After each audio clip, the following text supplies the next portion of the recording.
faire allusion, je ne sais pas, même si de temps en temps on a trouvé des tétels à l'époque, etc.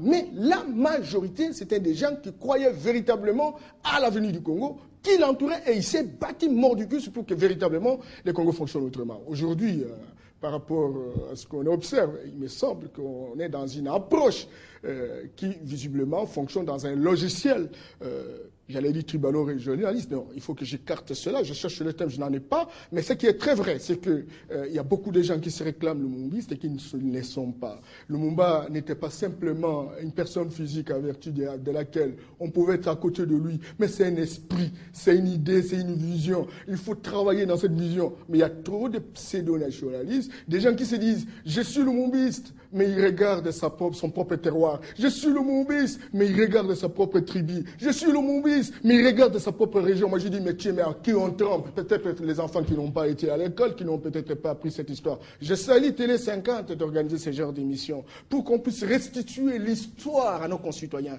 Parce qu'aujourd'hui, sincèrement, il y a une confusion. Et le Lumumba travaillait comme une marchandise et beaucoup de gens en ont profité. Ils ont été véritablement de vrais opérateurs sur le marché et heureusement qu'ils ont été plus malins, ils en ont gagné suffisamment. Je crois qu'aujourd'hui, le moment est venu pour que, lorsqu'on fête les 53 ans de l'indépendance, qu'on puisse restituer la République aux citoyens, pour paraphraser ce que disait le professeur Toussaint, que les gens se prennent en charge. Et c'était ça la vocation, c'était ça la motivation. La vision de Laurent Désiré Kabila, justement, qui visiblement avait le socle de la vision de Lumumba. Toussaint. Merci bien. Roland Lumumba, c'est pas facile de parler de... il est difficile de parler du 30 juin 1960 sans faire allusion à Patrice Emery Lumumba, qui est votre père. Mais je sais que également c'est pas facile pour vous de parler de Lumumba, qui est également votre père, mais un visionnaire pour le Congo. Aujourd'hui, est-ce que vous notez quand même des avancées positives réalisées en 53 ans, durant tous les régimes qui se sont succédés aux affaires, à tête de ce pays, jusqu'à celui qui est en fonction maintenant? Les avancées par rapport de là où on vient, ils ne sont pas nombreux. Mais on peut quand même citer quelques-unes. Mais bien sûr, on ne peut pas parler qu'on est resté stagnant pendant 53 ans. Ce n'est pas digne ni de nous, ni de nos parents, ni de Lumumba. Donc, il s'est sacrifié pour une cause, et si le résultat est grandement négatif, donc sûrement il est pour quelque chose aussi. Donc, les avancées, c'est ce que les professeurs parlaient, l'instruction.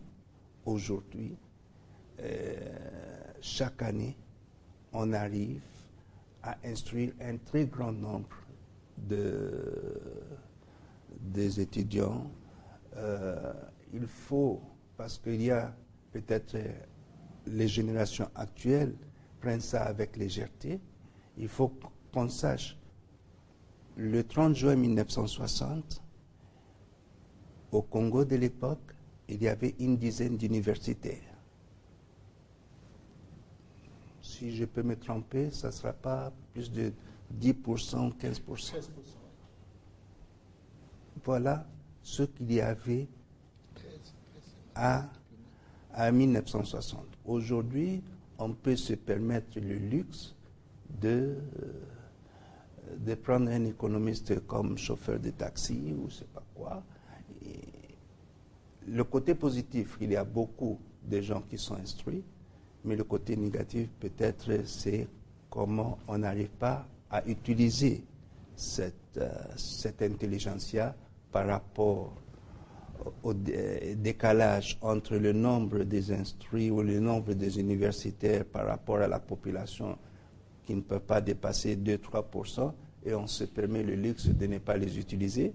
Donc, moi, c'est parmi les rares points que je trouve... Roland Lumumba, l'unité du pays, ça ne vous dit pas quelque chose 53 ans après, même si Rutshuru est géré par les délinquants du M23 au service du Rwanda et de l'Ouganda, mais ce pays, beaucoup de tentatives ont échoué pour l'émietter. Roland, est-ce que ce n'est pas quelque chose de positif? Oui, ça c'est quelque chose de très positif. Et c'est quelque chose qu'on ne peut pas l'attribuer à un régime, on ne peut pas l'attribuer à je ne sais pas, comme certaines personnes l'attribuent à Mobutu ou à Mzee ou à... Non, ça s'attribue à la population congolaise. Malgré, s'il y a parmi, dans la continuité, des choses qui sont restées, c'est la volonté d'être ensemble. Quel que soit le problème Katangé, il est là, il y a eu des problèmes au Bas-Congo, des petits groupes sécessionnistes ou je ne sais pas quoi, mais le peuple congolais, depuis l'indépendance, a manifesté la volonté d'être ensemble. Ce son de cloche-là, il a été toujours entendu depuis Lumumba, il est parmi les premiers qu'on a parlé. Il y a des autres qui ont continué. Et cette volonté, elle est restée. Parce qu'il fut une époque, à l'époque du maréchal, il n'y avait pas d'État. Donc on ne va pas l'attribuer. Pendant un temps, peut-être, il a fait son cinéma dans ce sens. Mais pendant très longtemps, le pays n'était pas géré. Ça, ce n'est pas un secret. On voit l'armée, on voit l'éducation, on voit la santé. Tout ça, c'est des séquelles de cette gestion. Il y a eu pendant cette période des tentatives, plusieurs tentatives pour faire éclater les pays, et ça a échoué. Ça n'a pas échoué par la force d'un parti, par la force d'un regroupement, ça a échoué par la force de la volonté populaire. Et là, Herman Cohen, l'ancien ambassadeur justement des États-Unis d'Amérique, ancien ambassadeur, ancien sous-secrétaire d'État sous George Bush père, l'a dit, le peuple est resté imprévisible sur ce plan. Pierre Mbemba, vous êtes sociologue. Ça, qu'est-ce qui fait que le Congolais, partout où il reste attaché à son frère, à sa sœur, d'un autre coin?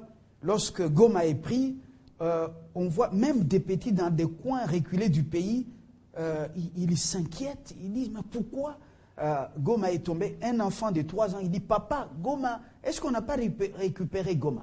Qu'est-ce qui est à la base de cet attachement à la patrie, à l'unité chez les Congolais? Mais je pense que Lumumba, à la matière, c'est lui qui, le premier, a fait comprendre aux Congolais à l'époque, parce que j'avais quand même un certain âge à cette époque-là, où il disait que d'abord, Tozali ba Congolais, parce que les Belges ont voulu séparer Lumumba d'avec les autres. Vous connaissez l'histoire, Lumumba représentait Polar, c'était une marque de bière, et les autres c'était Primus. Mais il a dit au cours d'un meeting, nous ne sommes pas là pour la bière, nous sommes là pour le peuple congolais. Et c'est lui qui a lancé Moulou Bazalité, Mukongo Azalité, Bissognon, Sotozali Bana Congo. C'est ce qui fait que même si le président Joseph Mobutu avait trahi, parce qu'on avait posé la question en 60 où est-ce qu'il était, il était dans le cabinet du Premier ministre. Mais il avait gardé cette notion qui lui avait été inculquée de nationalisme Par Lumumba. Par Lumumba. Et cette classe-là, les Lumumba, les Kachamura, les vieux Kizenga et compagnie, ont maintenu ce discours, même quand ils étaient à Kisangani, on parlait toujours au nom du peuple congolais. Et c'est resté dans le Congolais, même sans qu'on leur parle d'une façon répétitive, n'est-ce pas? Mais c'est resté, c'est notre pays, c'est notre Congo. Et là, on doit vraiment remercier, je ne sais pas, bon, moi je suis chrétien, je vais dire je remercie Dieu, les autres vont dire que nous allons remercier les ancêtres, mais c'est resté, et moi ça m'étonne personnellement, parce que lui il est professeur maintenant, bon, nous quand on avait appris le civisme, on nous parlait très peu du Congolais, de l'amour du pays, on nous parlait du Congo. C'est différent.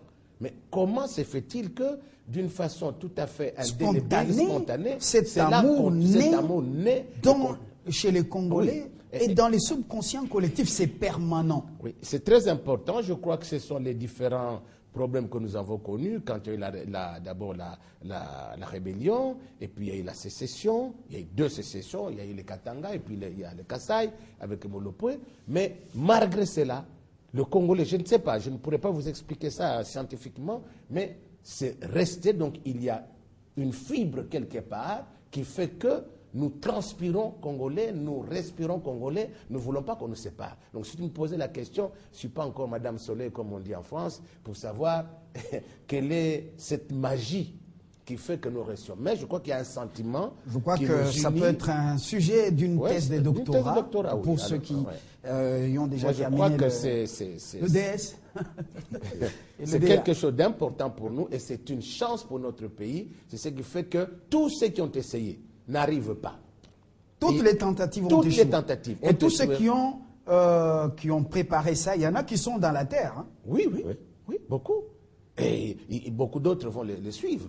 On ne pourra jamais diviser le Congo parce qu'il y a quelque chose qui nous unit, je ne sais pas lequel, mais ça est là. C'est magique ou c'est spirituel, appelez ça comme vous voulez, mais c'est une réalité. Professeur Toussaint Tshilombo, Kabila, Laurent Désiré, il comprend disciple de Lumumba. Pendant la rébellion, le Rwanda ne comprend rien, l'Ouganda ne comprend rien, même les multinationales, ils ont salué, voilà, Mobutu doit partir, on l'a sucé, et maintenant il faut chercher une autre personne à sucer. Kabila arrive à Kinshasa, imprévisible, c'est un nationaliste, un fin nationaliste qui arrive aux affaires, il défie l'impérialiste et lui-même accepte un sacrifice suprême. Est-ce qu'on peut dire que c'est parmi les acquis lumumbistes, c'est parmi les avancées, ce nationalisme? Je pense que, Fabien, il n'y a que ceux qui sont animés de mauvaise foi qui diront non. Parce que, souvenons-nous, Laurent Désiré Kabila nageait dans une vingtaine d'années lorsque Patrice Emery Lumumba venait d'être assassiné. Laurent Désiré Kabila va quitter son territoire de Manono, donc son village d'Ankoro, pour aller à Kalemi. C'est là, avec le Marabout et autres, ils vont perpétuer la pensée de Lumumba.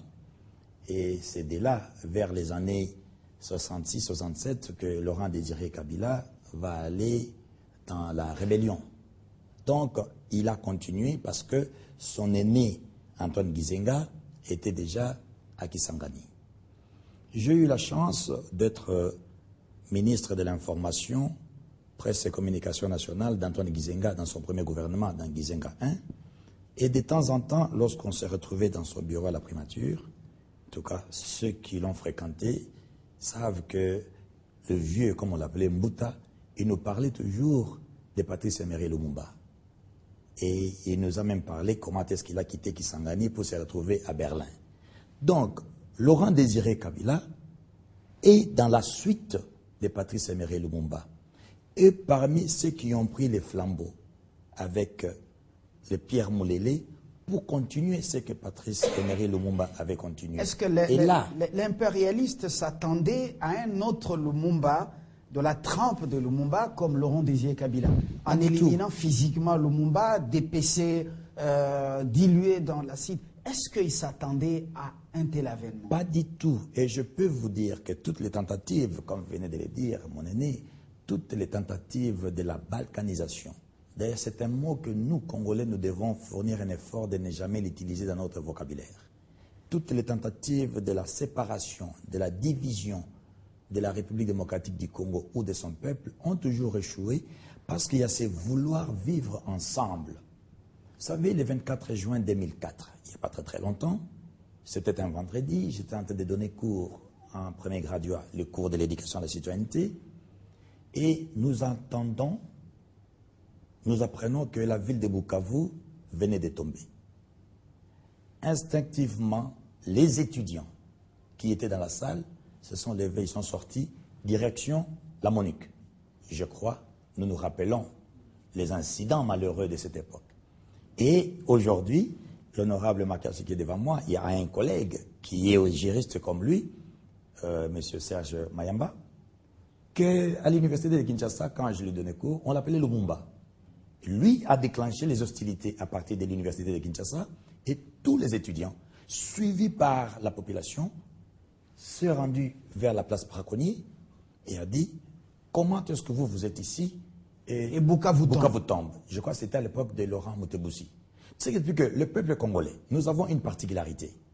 Lorsque nous devons parler de partage de pouvoir, de gâteau, je ne sais pas quoi,